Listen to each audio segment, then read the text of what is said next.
Thokozani, guys, you clearly saw something happened there. I think my phone has a soul tie with my cameraman. There's something deeply tied with this phone because it just started to overheat and it went off. Apologies for that.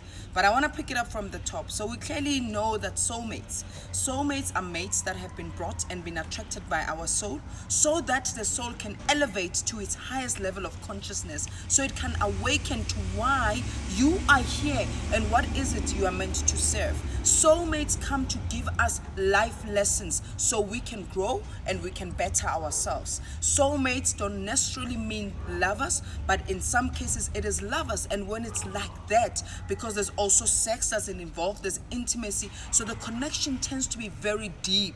And that's why if you don't learn the lesson from that particular relationship, it becomes very difficult for you to let go. It becomes very difficult for you to move on, because the lesson in which you're meant to learn from that relationship, coming just for a season, coming to serve a reason, has not yet been learned. So you will always be attracted to that particular person.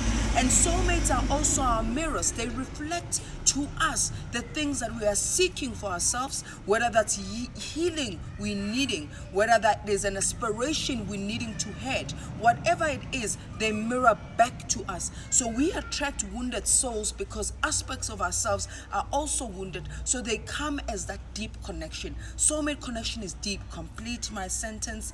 Things like me, I like certain things that I like. The vibe in which it becomes instant connection. It becomes an instant attraction, one that's deep, that you can't stop thinking about that particular person, or you always want to see yourself around that particular person. And remember, a soulmate is not always a lover.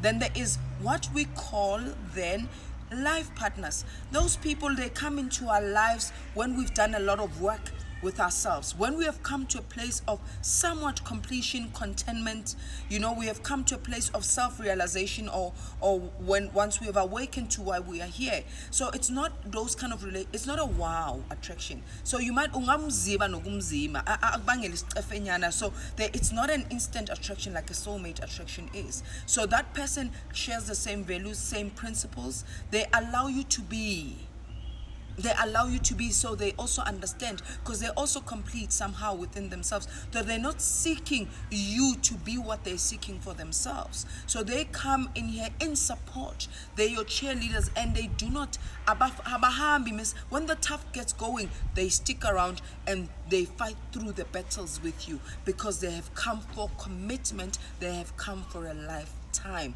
So you can only have one lifetime partner, but you can have many soulmates, right? Maybe some people say they have more than one. Angazi, people who are in polyandry and polygamy, they can say I have one.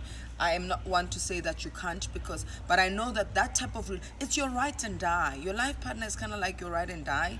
When you watch Ispire and Ubona, Julius and Umapi, and how that kind of relationship they have, that's a life partner relationship.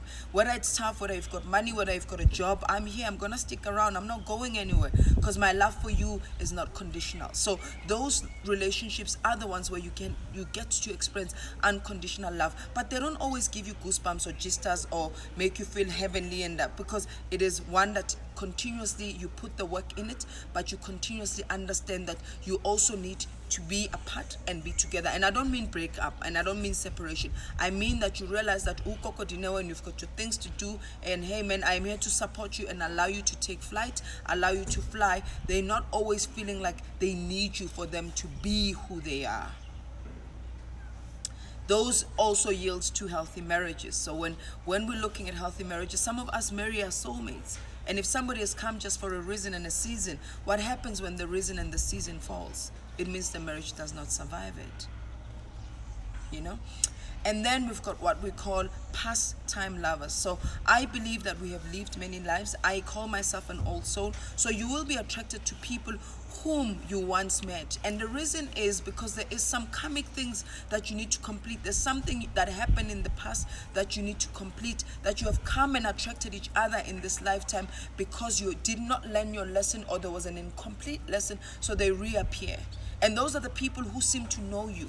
They deeply know you somehow. You don't have a long relationship with them, but they get you and they speak again to the soul. So your soulmate can also be your past life partner, and your soulmate can be a life partner as well. So these things are not separated, they're also interconnected. I'm just sharing this insights, and I hope it's helpful so you can know how to distinguish, and you can know when to let go of what no longer serves you, because that partner came just for a season, just for a reason. And how do you let go? It's work, and it's a journey.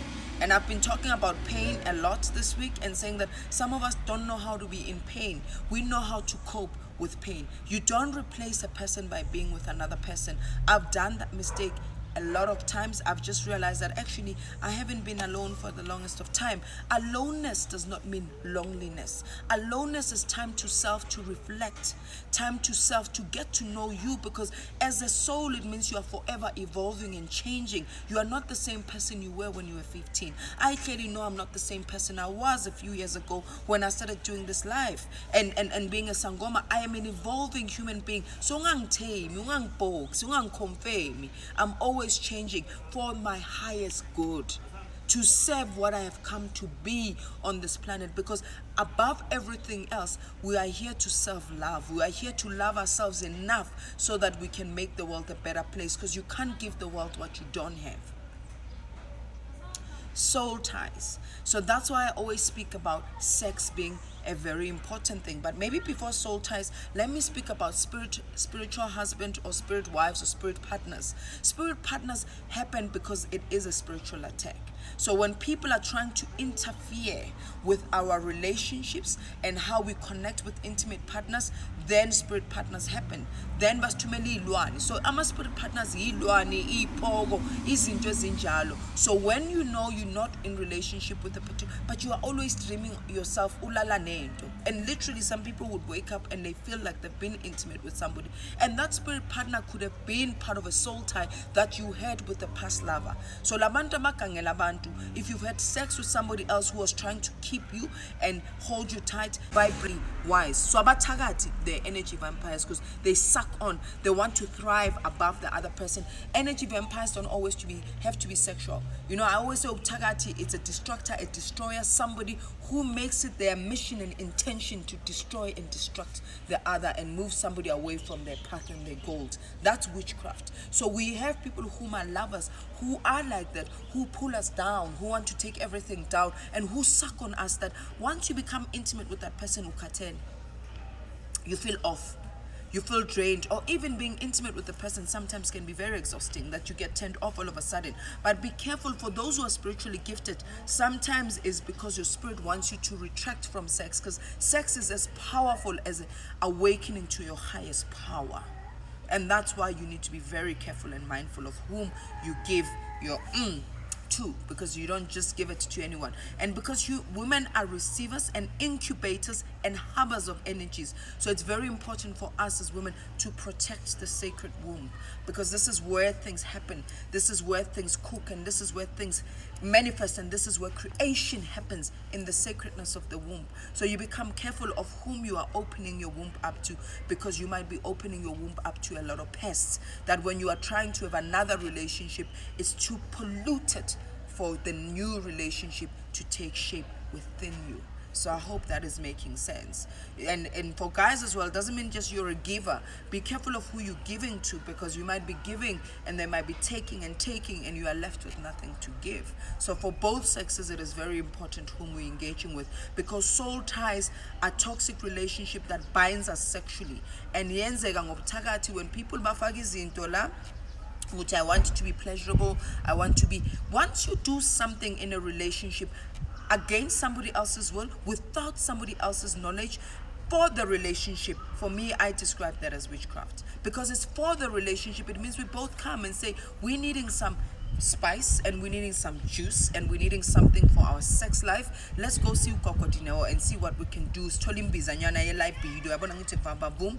imbiza libido, as long as you are drinking it for yourself just to get your energy, ibe right. But the minute uqala uthi gogo ngifuna ukugcobisa so that ngibe mnandi, ngibe those things I have problems with, because some people bayagcobisa to catch and trap people into relationships they don't want to be in, because it's a thin line between doing something for yourself and doing something to trap somebody else. So soul ties are connected like that. But also spirit husbands or spirit partners can be done within the family. It could be a family curse, or a family a generational thing that has been carried from one generation to the other. Hence, some people are kushadwe ekhaya.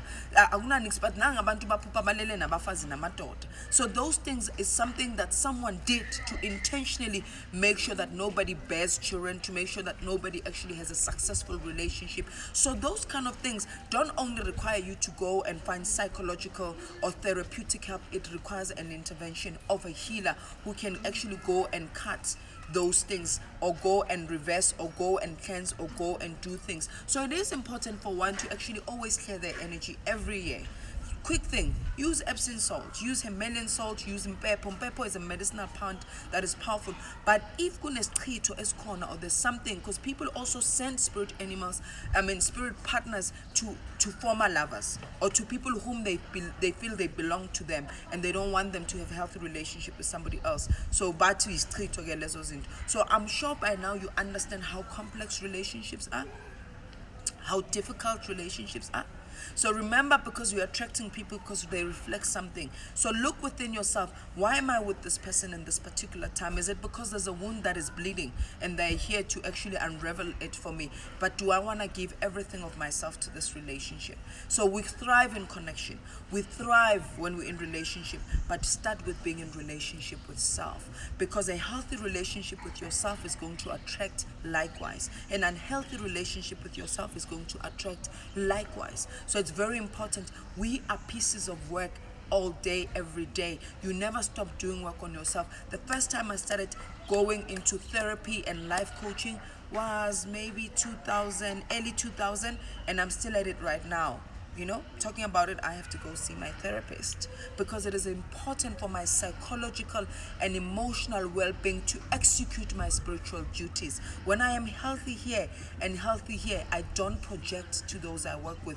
I don't take my pain and want people to feel how powerful I am. I learn every time. Fall, get up, dust yourself, be open to learning, be open to everything, but attached to nothing. That's what Wayne Dyer teaches us. Guys, I hope you have a great time. Send me DMs. Give me some motivation too in terms of this, Coco. Tell me what you want to hear. What would you like me to post more of?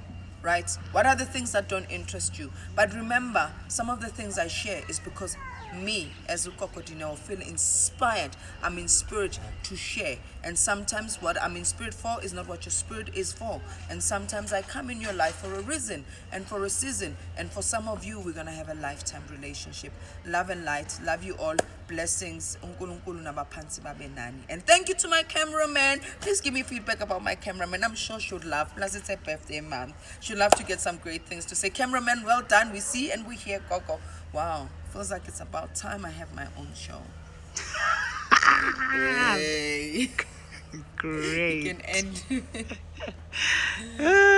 How was that?